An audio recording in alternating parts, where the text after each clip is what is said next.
What's up, citizens of the MBA Wire? Welcome back. Welcome back. I am extremely excited today to have on our podcast Sara Vanos, or Vanu in French, right? She is the Director of Marketing and Recruitment at HEC Paris, right? HEC Paris. And she's here to tell our students a little bit about what's been going on at HEC. I really would just want to pick your brain at all the cool stuff that's happening. Why don't you go ahead and introduce yourself a little bit better, and we'll go from there, Sarah. Okay, great. So thanks for having me today. I'm really excited as well to talk about the school and to answer any questions and share more information. So I work currently as the Associate Director of Marketing and Recruitment. So I manage the teams who travel around the world looking for top prospective students. And prior to that, I worked in careers placing MBA students at HEC Paris. So we can probably talk a little bit about either topic if you're curious about, life before and after the MBA, getting in, and then what types of job opportunities are available. Oh, that's awesome. Yes. Okay. No, let's jump all the way back to before. So tell us about your journey. What was that like? Yeah, so I was actually I always loved Paris. So I worked at another MBA school, and I thought it would be an amazing experience to work in careers in Paris at HEC Paris. So I left Canada to work in the career team, and I spent 2 years placing students. So I was a career coach half of the time, and the other half I would be working with companies to see what they look for in an MBA recruit. So really making that match between students and recruiters. Nice. Okay, so as a recruiter, what are some of the key characteristics that you're looking for in candidates? Okay, so now when we're looking at prospective students coming to HEC, what are we looking for? Is that the question? Yeah, well, just in general, Yeah, as a or recruiter. recruiters, Yeah. I mean, Yeah. what are some key traits? Mainly, well, depending. Usually, I think in different industries, even through schools or even businesses, recruiters are always looking for certain Mhm. aspects of a candidate. I mean, for you, Yeah. what are some of the key things that you're looking for? So if we move beyond like the necessary technical skills, most of the recruiters are also looking for soft skills. So looking if the person can have a conversation, if they have empathy, how they attack different problems, how they can display leadership beyond a book. So we try to take those sort of traits that recruiters are looking for and build them into the curriculum at HEC, and also even build them into the application process. Oh, nice. Some of our listeners, I actually Mhm. have a lot of listeners who are in India. Well, how many? Okay. What's your public like here over there at HEC Paris? I should say, as far as the Indian community. So in our current class, we have 250 students with 55 different nationalities. Within that, about 20% of the class comes from all over Southeast Asia, which would include, and Central Asia, which would include India. So probably about 15% of the class come from India itself. Ah, all right. So there's no need for us to like try to sell HEC Paris to my India listeners. I think If it's pretty strong in that community for sure. So we have a lot of applications and a lot of diversity in the applications, which is pretty interesting. So people coming from all different professional backgrounds who either want to switch into a new career or they're hoping to work in Europe after the MBA. So typically about 50% of our students stay in Europe after the MBA. No, nice. What's your Latin America audience like? So this year, our class has 18% Latin America from many, many different countries. So I think as well, the HEC Paris name goes really well there. And many of our Latin American students have been able to either stay in Europe or if they want to go back, there's really great opportunities, especially right now in Mexico, Brazil, and Chile. Nice. Yeah, I get a lot of Brazilian students here who are. I think that the desire to go to HEC has increased in the last year, Okay. 2 years. So that's I think you guys are doing a great job there. I'd like to know from your perspective, what do you love about working at HEC? I mean, like what? Because I mean, can you draw us a picture of what it's like to be Yeah, living there and just, what the campus feels like? sure. Yeah, so because I moved from Canada to France, it was like really interesting for me to get the Parisian experience. So I live in the very center of Paris. So I commute to HEC every day. So when you come on campus, you have the opportunity to either live in the dedicated MBA residence or live in Paris. So the school itself is about 15 kilometers outside of Paris in a really beautiful town called Jouy-en-Josas. It has a church from the 1200s. It has that like quintessential like French countryside feel. So it's accessible from Paris, but then you also have this charming village outside. Within that village, we're on a private campus, which used to be the home of an English lord. So he built a chateau. There's a lake. There's 20 kilometers of running trails. So first off, you come and you're sort of in this special little French world with your own chateau, etc. So that would explain, there's forests, there's flowers. It's so beautiful.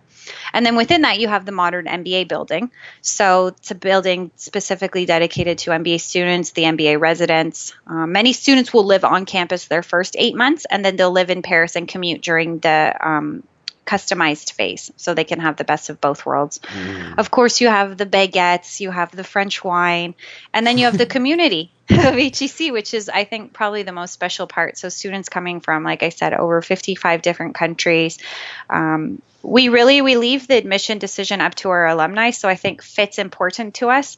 So we have, I think, really like students who are collegial, collaborative, who are looking to transform themselves in their career, humble, accomplished. But the vibe itself is, I think, really collegial would stand out to me. Really? Huh. Yeah. Very I nice. think it's Yeah, go ahead. I think it's because so many students come in looking to transform their career, not looking to all go into the same type of role. So you have consultants who want to go into technology, people who were in technology who want to go in banking, bankers who want to go into marketing, which means that everyone can help each other without competing towards the same goal. So we have like a real diversity of backgrounds, what they want to do, and then employers as well. So I think it just lends people to helping each other instead of all trying to compete for the same thing. I see. And how competitive are the applications process? Like, do you, how many students try to apply? I mean, what kind of, what can students expect when they're applying to HEC? Because a lot of people, when they come to me, they're like, do you think I have a chance? And it's very, I mean, every school, they tailor it differently. How does HEC kind of like measure the weight of a candidate's, how do you say, probability of entering?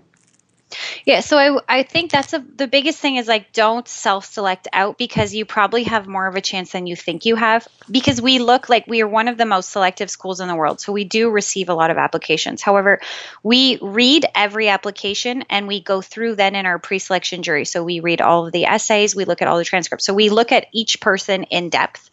And you can't always say because like our average GMAT is 690, but we don't have a minimum GMAT and every year you have a wide range. So sometimes I think students are really like, oh, will I get in? Is it going to be competitive? So first off, I would say definitely you can connect with someone on my team and they'll actually be able to have a conversation or phone call or Skype where they can tell you like, okay, this part of your application needs improvement. Okay, yeah, you can say like my GMAT is 650. Is this good? Is this going to help me get in? And, many times if you have a strong overall profile, you could get in with a 650 GMAT. So that's where I think students need to maybe spend a bit of time talking to one of our marketing and recruitment managers because they probably have a better chance than they think they have. Oh, that's awesome. Yeah, because that's one of the biggest questions is like, Matt, I have a low GMAT and stuff, and a lot of students put so much more focus on their GMAT scores than I think in general some of the top schools, they don't look at it as heavily or as critically as students do. I mean, it really, I don't know. It's not interesting that you say that because I think it brings a glimmer of hope. I mean, because you get students who are brilliant, but it's just for the fact that they had to sit down in this testing environment, take this GMAT test, which is somewhat, it's not as, I guess it would be subjective in a sense to measure what the student can actually bring to the table at the school. Yeah. Like, I think probably if you had to look at it, like, what do we weight most important, it would be career progression. What have you done since you've been working? If you've been working for 2 years, what have you accomplished there? If you've been working for 10, what sort of are the milestones within your career? And then for us, GMAT, we need it, of course, to make sure that you're going to be successful in the classes in terms of verbal and quant. But I wouldn't say it's weighted as heavily as like even if you have had international exposure, I would say is just as relevant. So have you lived or worked outside of your home country? If not, have you traveled? Do you have clients who are from somewhere else in the world? So really looking for open-mindedness and, acceptance of diversity all of these things would be as important or more important than that GMAT score. Agreed. Will you play well with the kids at school, basically? Right? Yeah. Yeah. Can you go into a finance class and, keep up with the quant? Okay, if you can do that, then let's take a deeper look at the rest of your application to see if you're going to fit with the school, if we can give you what you want. So we also look really deeply at when you're coming to the program, you're going to tell us what you hope to get out of the MBA, why you're taking the MBA, and where you want your career to take you. So, of course, these things are important, but we want to make sure that we can help you get there. So if on your application, you've been working forever in marketing and you hope to become an astronaut after, we're going to take that seriously because we're not going to help you get there. However, if you have some transferable skills and an impossible dream, but an MBA can make it happen, then we're going to look at that a little differently. True. That's totally true. I think it's interesting that what a lot of times, as far as when I'm talking to students, they don't feel like they have such access to a school. And one of the things that I tell them is like, you go into the websites of the schools that you're interested in and you sign up for their newsletter. And one of the crazy things about like you and I, we connected through basically an email that I put into the HEC website. I got an email from Claire talking about a webinar. And then I sent her an email. I was like, "Hey, listen, I have a podcast. I would love to interview any one of your committee members or your directors and even students." And then she connected you. I have an interview tomorrow with one of your alums. It's amazing how accessible the schools are, and that's a myth I think that needs to be debunked because a lot of students are like, "Yeah, I don't know about the information." I'm like, just call them because they're totally open for that. Yeah, for us, it's really important to give each student a personalized experience. So even if you do sign up for, let's say, our newsletter, it's going to be personalized to where you're from and if you have specific interests. And we want to get to know you. So most of what we do in my teams anyway is based on like getting to know each student, being with them through the whole process, being available by phone, coming to your city to meet you in person.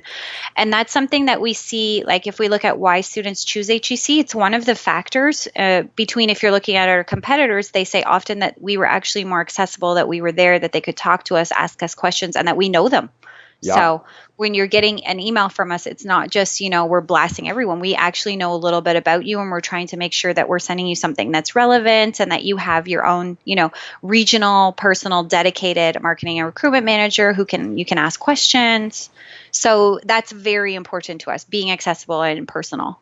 Awesome. Yeah, no, that's true too. I think HEC is one among the schools that really do that the best. I mean, there are some top schools who are just kind of like, hey, you know what? We're too important for that. HEC is definitely not one of those schools because, I mean, everybody has been so welcoming, so good about it. It's incredible. So I would give that, I would definitely agree with you on that. HEC has been accessible all the way. So for students, I mean, who are interested, I think they should definitely reach out and contact. Who would they contact? What would be the best way to contact someone at HEC? Yeah, so if you fill out the Connect with Us form, which is on our website, what it does is it's going to ask you maybe 10 questions. It takes about 5 minutes, and that's just for us to get to know you better.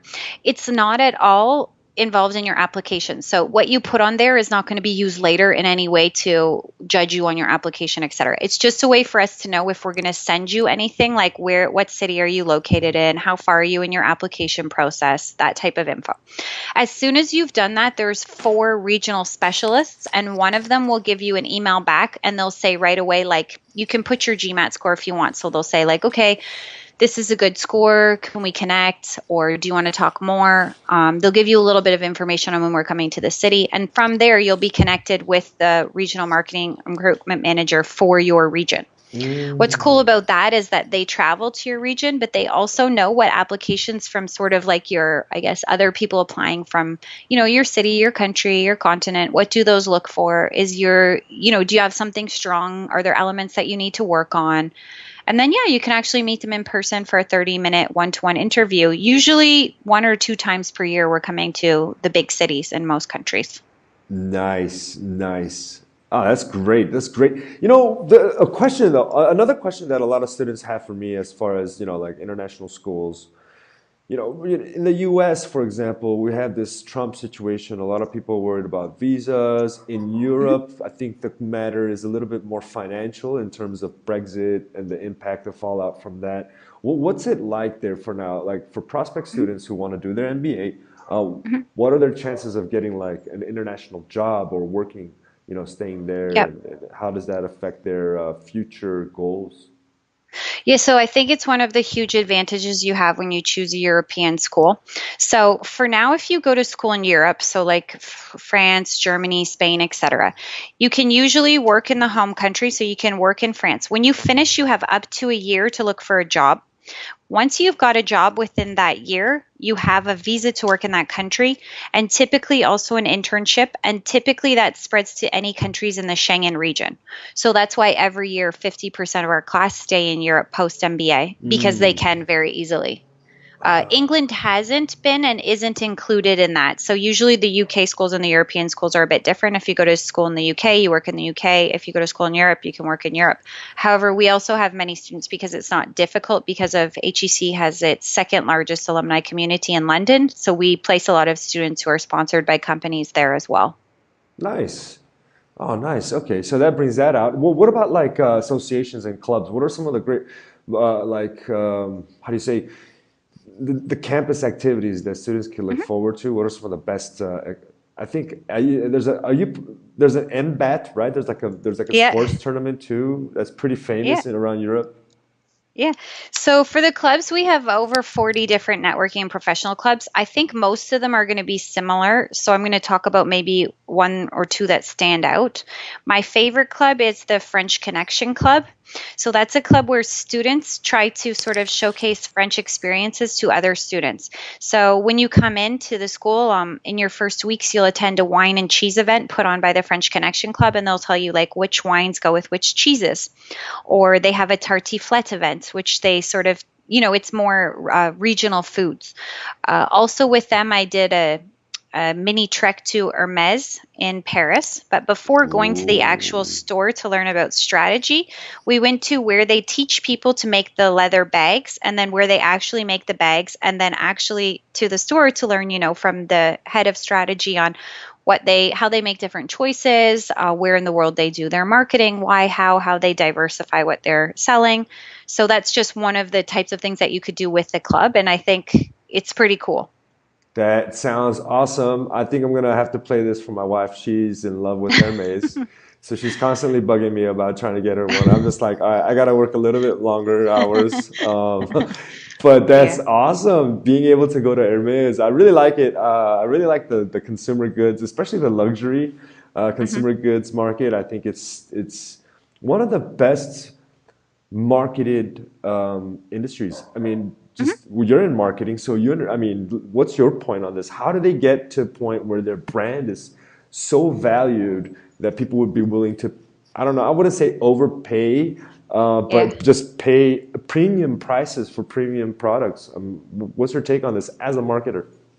So what I would say in general, like, and this is just my opinion, but I would say the philosophy is more if there's demand, instead of producing more, you continue to produce less and raise your price so there, you create scarcity, which makes people value your product more. And where I Mm. learned that is two of our ex professors. One was the CEO for Louis Vuitton for a long time and Yves Saint Laurent. So they wrote a book called The Luxury Strategy, which they teach in marketing. So they have like 5 or 6 different principles of how do you market luxury products and how do you make sure that your product stays as luxury. How do you price it? How do you geo price it? So I think for people interested in this, it's a great read. And then if you want to go even deeper, you could come and do the marketing specialization and or the luxury certificate after.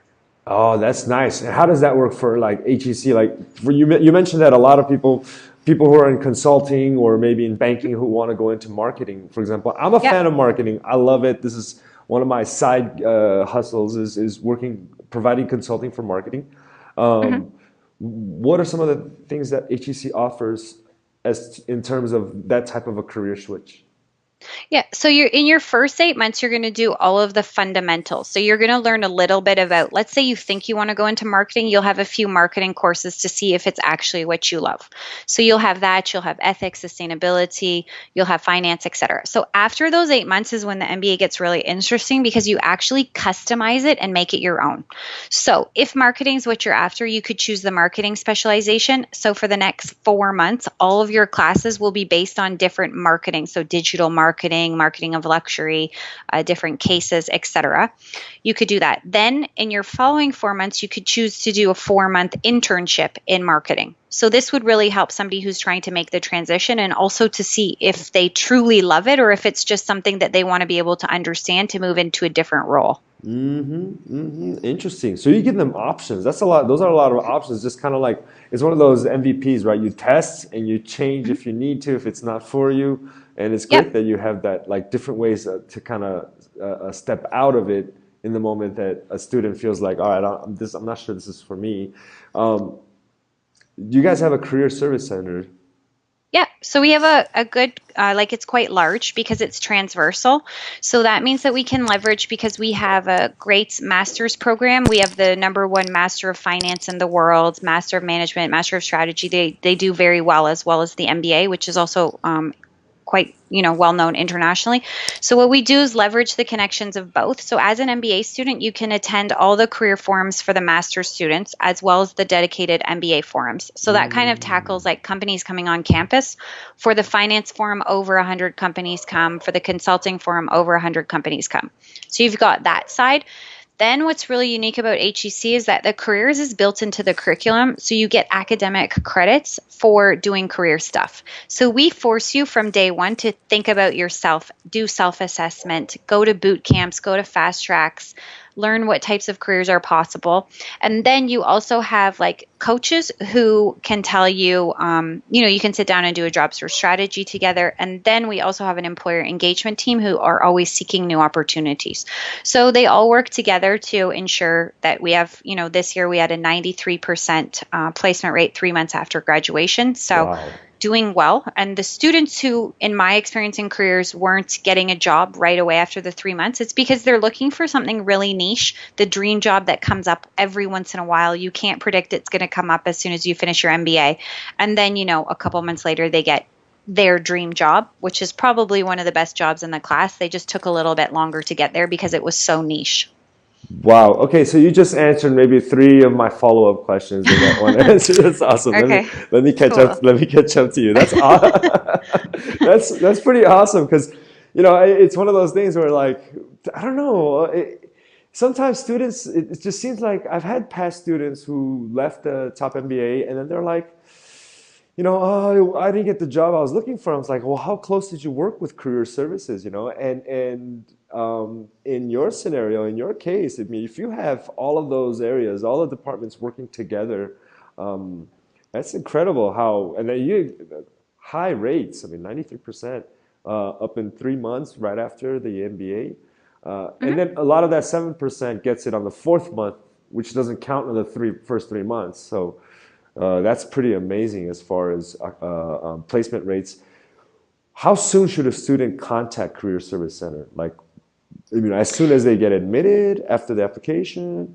So I think it depends on the length of the program, but personally at HEC, where there's a 16-month program or any 2-year program, I would advise students to come in, relax a little bit, enjoy the experience, and not get caught up from day one in career, because then you're just going to get stressed. Like typically you left an amazing job, you got into a top school, so you're clearly going to get a job after. So I think the first, 3 to 4 months, you should relax, take your time to explore, enjoy the classes, learn about your classmates, and then, start having a meeting with careers to determine a job search strategy. What do you really need? Do you need an internship to do what you want? But I wouldn't say like from day one going to careers, talking with them, because at HEC in particular, you take some time, like you do self-assessment tests, you have workshops. So you can really think a little bit about like, why do I want to do what I want to do? If you want to do something that's a complete change, do you have transferable skills? If not, how do you get what you're lacking to get to where you want to go? And why do you want to go there, and does it make sense? So I think if you spend some time in the beginning thinking about these things, you'll have more job satisfaction later on in life. That's totally true. I agree with you 100%. I think it's all, the self-awareness is the game, right? I mean, Hmm. for future success and happiness in whatever you're doing. Self-awareness. That's Hmm. pretty And I amazing think, because, yeah, yeah, go ahead. both your colleagues, employers, like anyone you interact with will appreciate it as well if you really take the time to, build all of those skills. Yeah, definitely. What are some of the ways that HEC challenges the student to like really build these soft skills? Mhm. So you have many career workshops from the beginning on where we do some self-assessment tests, then you discuss those with your career rep to see, like, let's say, for example, you wanted to go into consulting, and all of the self-assessment tests said that you hate talking to people. You hate, working directly with people. We'd be like, okay, you can still do it, but maybe you need to think about like addressing these sort of weaknesses. So we have those kind of conversations. We have a few different places where we put you in really stressful situations. For example, we have a sincere leadership seminar. Hmm. So we take students, we put them in groups of 6 to 10 students with a mentor. The mentor is generally someone who either worked in the military commanding teams of over 100, or they worked in really stressful situations, and they'll give you a task. There's a task for, I think there's 10 to 12 tasks. In each task, you'll have one person in the group appointed as the leader. So they'll have to then tell their colleagues and classmates how to execute. So, for example, building a raft to cross a river. So you'll work on that together. Sometimes people's rafts will sink or not work. This isn't a problem because actually the mentor will say, like, did you realize as the leader you were trying to do everything yourself and you didn't delegate? Or did you realize that, you let somebody take over because he was an engineer, but he didn't understand the task? So I think that makes you look at yourself. It makes you look at your skills. It makes you look at how you lead, how you interact with others, and you have really positive feedback from your mentor in a real world stressful situation. So I think that when you talk to recruiters and when you're able to explain how like you have these real world skills that you learned, while it was raining, while your raft was sinking, with people from, many different countries and many different professional backgrounds, it's something that really stands out about our curriculum. So it's like a mini survival kind of thing. Like for Yeah. example, it kind of sounds. It almost sounds like you guys like take them on a helicopter, drop them in the middle of an island, and go, Hmm. all right, survive for 3 days. Yeah, Yeah. it's 2 days. Okay, it's two But days. yeah, definitely you have to survive through many tasks, building a bridge across a swamp, building a raft across a river, navigational skills, first aid skills, and then you even have some things that sort of challenge you with heights where you have to walk on sort of a tightrope over like Wow. 100 feet. So, but all of these things are really, again, built to develop you as a leader and make you more aware of how you manage other people and how you manage stressful situations. Oh, that's amazing. That's amazing. What kind of a leader does HEC try to push out then? Like, what are some of the key traits? Mhm. So I think clearly, like, learning how and when to delegate, listening to your peers, being able to come to a decision with a very diverse group of people. So typically, if you look at the group that you'll have in the fundamental phase, you'll be with 5 or 6 people from many different countries, different professional backgrounds, similarly in Sancier, et cetera. So can you come to a consensus as a group? You know, how much do you listen to others? Um, Things like that. But I think those would be the general traits that really would stand out. Huh, interesting. What about failures though? Like, I'm sure, I mean, a lot of people go through these challenges, things like that. How does HEC help students like really deal with certain, it can be small failures, but even big ones. I'm sure that there's some emotional intelligence involved there.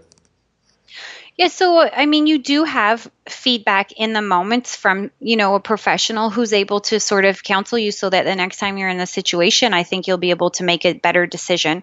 Within careers, we have many things built in, for feedback, because especially if you think about what some students would consider as a failure is like not getting the job that they wanted after they did an interview.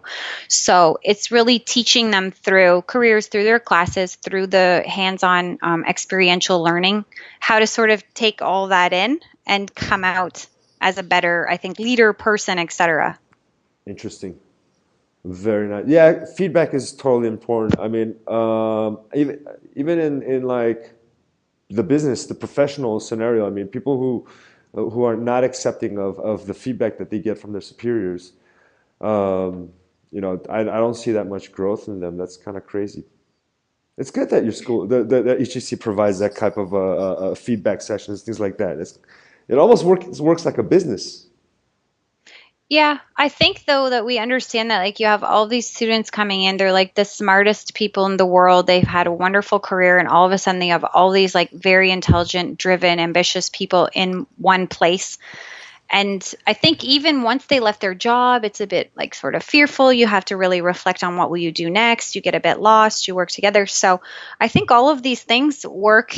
I mean, I think if you look at like the ups and downs, there's definitely like the very high moments and the moments where you're questioning everything. But I think all of these, once you're finished and you look back a couple years out, you learn so much. Yes, that's true. And what's your alumni network like then? Like, how tight is that community? Yeah. So we have 58,000 alumni total currently, just over. So Wow. that would be across programs, and they're all quite accessible. So working in careers and reaching out to someone who graduated from the Master of Finance or MBA, they're equally likely to write back, which is great. And then, of course, within your class, within the MBA, you have a very, very close bond because you have every week on campus. So you're in Jouy in this, very private sort of like environment.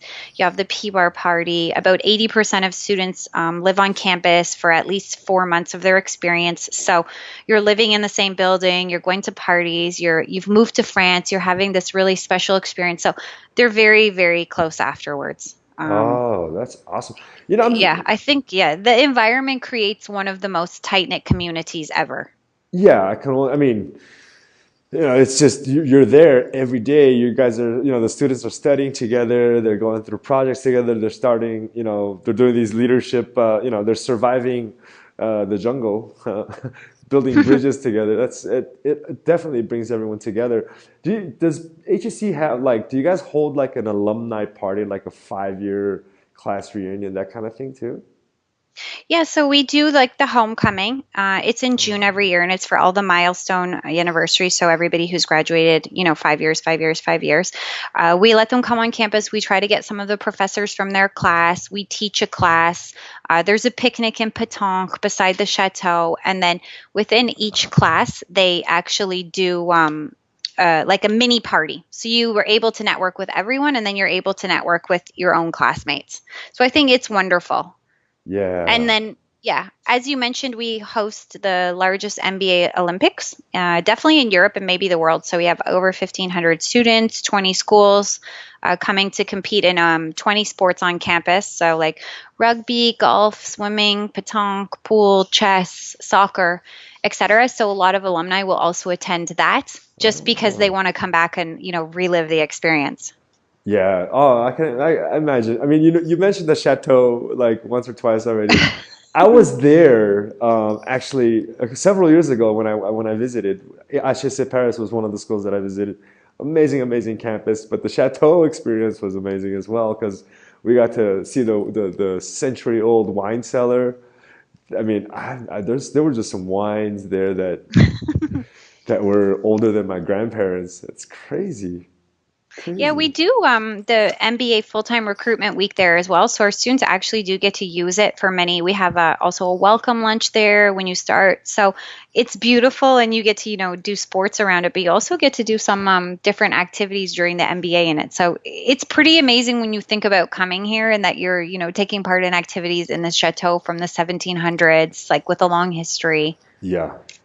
That is to I mean, it's very different than, a long road of shopping mall strips, you know. No, I mean it's total history. I mean Yep. that you know, just walking around that chateau area was just like, wow, this place existed like 400 years ago. It's just it blew my mind. Yeah, I think there's like a lot of advantages to studying Europe. One is that type of thing where you have like these beautiful cities, the history, etc.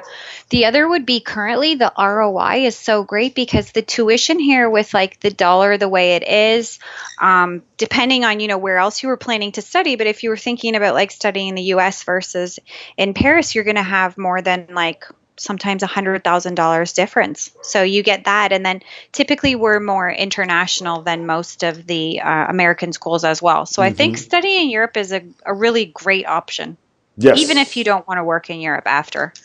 Yeah. Oh, yeah. Just the I think the international diversity is also a huge selling point. Um, as for HEC, when I visited, I think it was about 4 years ago, 3 or 4 years ago. HEC was actually had just recently built like a startup lab. Mhm. What's it like there now with the startup scenario, gaining such huge traction all over the world? What kind of things is HEC doing to keep ahead of the game? Mhm. So we have the entrepreneurship specialization, which I think is great. And I think it's great because it's not working on your own idea necessarily. So the way it works is we're located in Paris, Saclay, which is the biggest hub of research and development after the Silicon Valley. So what we do is we have people from there, they're inventing new technology all the time. So they come and they pitch these new technologies, which are real technologies, to our students. And then in groups of four, they spend the next 4 months making a business.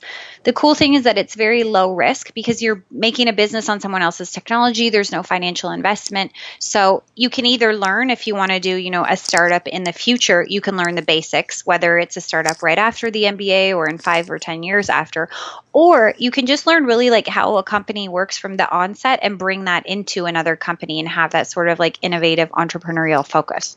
So that's one way, as well as some of our core courses. Outside of that, we're also a member of Station F, which is houses. It's one of the biggest. It has the most accelerators, incubators, startups happening in Europe and the world. We have a huge on-campus incubator, so you can propose your ideas, get funding for your projects. We have the entrepreneurship clubs, and we also do seed. So it was invented by HEC students by the entrepreneurship clubs, and it's a kind of a conference or forum for entrepreneurs. So they have people coming in and talking about the future. You're able to pitch your ideas. So I think if it's something that you're, a little bit interested in for future, or if you want to launch a company right away, you have a lot of tools to help you. Wow, wonderful. Wow, it sounds like it came a long way. I mean, yeah, that seed sounds really interesting. I had heard of it. I had never had experience, like any close experience of it, but can you tell me a little bit more about this seed? Mhm. So 2 years ago when it started, we hosted it at the school. Basically, there's different workshops that you could attend as a student to help you as an entrepreneur. So you could learn like how to pitch, how to get funding. You could pitch to VCs, et cetera. And there were also startups hiring. So from there, it's evolved to this year, taking into account all of those. But we hosted it at Station F, and we had a pitching competition where the top team was able to get money for their idea. So yeah, Oh. so pretty cool, I think, and especially like I think Station F is quite famous. So students are happy to even just be able to go there and see how it's working. Because if you look at like Facebook, they have like a sort of an e-lab within that, and many other major companies will have a place in there for people to develop ideas and incubate them.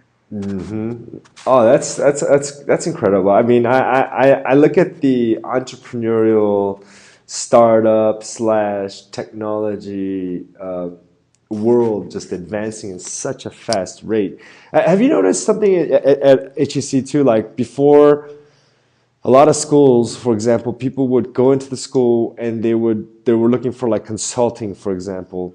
Mhm. But then a lot of them are facing this shift where more and more people are joining startups. Is that the same for HEC, or have you always maintained this diversity of, different industries coming out of the school? Our placement has been like historically pretty diverse, where you have about 20% in consulting, 20% in finance, and the rest sort of mixes with the market demand and student demand. Hmm. We did see more students coming in maybe 3, 4 years ago with like a desire to start a company. Now we're seeing more students who want to be able to develop an entrepreneurial mindset and work in a startup post MBA, not necessarily launching their companies. But where I'm seeing the biggest trend right now in applications, like if you look maybe 10 years ago, students were looking like to make money. They wanted to be investment bankers, consultants. These days, even outside of entrepreneurship, maybe more demand would be in having a career that's like fulfilling, where you're able to give back, where, it's ethical, or, you're available in like social business or sustainability. So I would say the biggest sort of shift right now is students looking for that more so than I want to be an investment banker. I want a lot of money. They want to feel good and be proud of what they're doing and sort of be connected to the environment.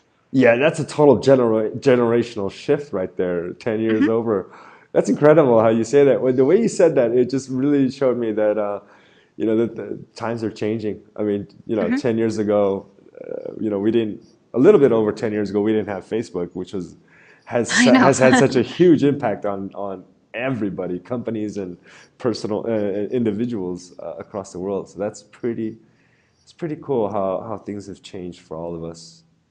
Yeah, and I think we're trying to constantly adapt like our curriculum to meet those demands. So if you look at what we're launching in September, we've added a digital um, specialization, which didn't exist before, so digital transformation. And we've also added a specialization in innovation, sustainability, and being disruptive within that field. So as soon as we sort of see these sort of shifts in the market and also demand from employers, we try to build them into our curriculum and be agile enough. We also added a couple of new electives dealing with thinking about different ways of supply chain. So taking Amazon as a model and what will the future look like, so that our students can be, we get ahead of the demand of the market and we're training them before it becomes something that's sort of normal. We're thinking about it ahead of time. That's nice. That's nice. And actually, it's great that when you have like the marketing, the admissions, the career services, all the departments working together as one, I think the Mhm. changes are faster. Definitely. Yeah, because I mean, like last month, I was hosting another top MBA program, and I sat down and talked to them. They're like, yeah, no, unfortunately, our departments are all separate. Like, you know, it's more hierarchical Mhm. rather than lateral. And I can notice, they're like, yeah, there are things that we need to do to keep up or to get ahead, and it's just hard because you have to go through all this sort of the red tape of the school within the school. I think it's Yeah, interesting. I think when we have a relatively small program, like 250 students per year. So I think we can be maybe more agile than some Hmm. of the larger schools. But we recently did a curriculum review with the dean of the school. So 5 years ago, Bain and company reviewed our curriculum, and to ensure that students were being trained with the skills that employers want. So we continued to sort of keep on that track. But in our most recent curriculum review, we had many committees, and on each committee, you had a member of faculty. You would have the dean attending all the committees, someone from careers, someone from marketing, somebody who actually runs academics. So when you're thinking about the future of the program, you have to listen to all of the others and come to a consensus. So when we decided to, what we actually did was we made the summer break for January students a little bit longer to ensure that they could do internships. But you have to make sure that like academics is on side, because they have to make sure that they can still teach the same amount of hours. And then you have to make sure that careers knows that the timelines will work for employers. And then on my end, it's really important to me that students can do internships regardless of intake. So being able to be all in the same room and have like some say and be able to work together, I think it's really beneficial for the student experience. I truly agree with you with that on that. Next time I'm in Paris, I want to be a fly on that wall. Yeah, you can come anytime, and I can bring you around, introduce you. We all work in the MBA so closely together, and it's important because like all of our successes depend on the successes of the other departments, and I think we're pretty connected that way. That's awesome. I'm getting excited about it. Now, it was just I just sit in the corner like a little fanboy, just listen to everything that's going on. I love this kind of stuff. Anyway, Yeah. Sarah, I don't want to take up any more of your precious time. I know that France has a lot to celebrate today. You guys, you know. second World Cup under the belt now, and a lot of festivities going on. I want to thank you so much for your time. And I always like to close with like a piece of advice or even a question or something that you want to throw out there for our listeners. What would you like to say? I think I touched on it a little bit more, but I would say that like for any MBA program that you go to, take the time to enjoy it and don't get too caught up in what you're going to do after in terms of career. Of course, don't completely neglect to think about your career, but really take the time because you never in your life are going to be able to take time off work, have this experience. So instead of, getting caught up in the career stuff, try to remain calm, try to like stay grounded, soak up as much of the experience as you can, and then slowly, of course, work on your career stuff, but don't get, freaked out when all the other students are getting freaked out because you'll have a better overall experience. That's just like from working in careers. I had so many great people freaking out and I'm like, come on, guys, like you're smart. It's going to be great. And sometimes they just needed a little, coaching or pep talk, but I think it can make the experience way better if you, keep that in mind. Oh yeah, enjoy the ride, carpe diem. Yeah. Yeah, Exactly. yeah, totally. That's awesome. Thank you so much, Sarah. Oh, thank you so much. I really like this has been fun and we were so happy to be able to be featured. So thank you so much for asking us. Oh, all right. Thanks for having me here on the, just actually you coming through. I mean, sometimes I get like no replies from some schools, so it's all Oh, good. no, anytime. We can do any questions that you have. We'll organize it with the right person. So anytime. Fantastic. Accessible. One of the most accessible MBAs that I've talked to. Cool. Well, people, citizens of the MBA Wire, thanks for listening in to this episode. This is Mateo Cheng signing off. I will catch you on the next episode of the MBA Wire. Turn my music, ha, ha, ha, yeah.